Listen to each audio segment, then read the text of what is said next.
galerinha, hoje eu vou abrir um negócio que meu pai me deu. Vem cá. Ah, é uma coisa bem difícil agora. Mais difícil e mais difícil. Ah, putas merdas.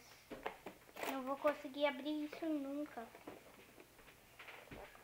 Ah, moleque. Você tem que fazer assim, ó, doido. Não assim. Entendeu? Você tem que ir rasgando assim, entendeu? Porque tem um negócio aqui que tá um pouco difícil. Moleque. Vamos aqui. Né?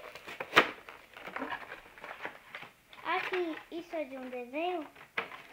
E tá bom.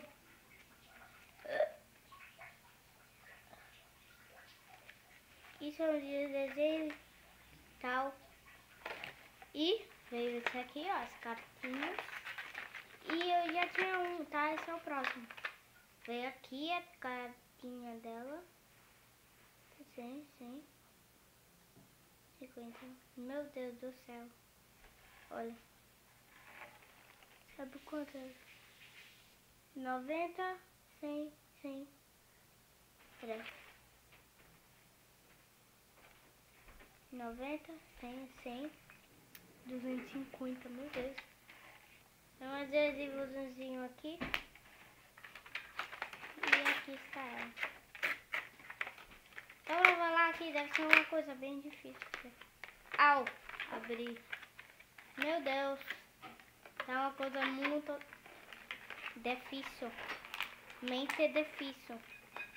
Tá muito difícil, mente difícil. Ai!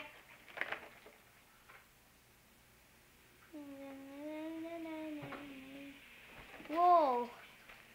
Muito legal. Aqui, ó. Tchim. Tem aqui, ó. Que aí não dá pra vocês verem mais. Lá, ó. E peraí. Uma coisa aqui, ó.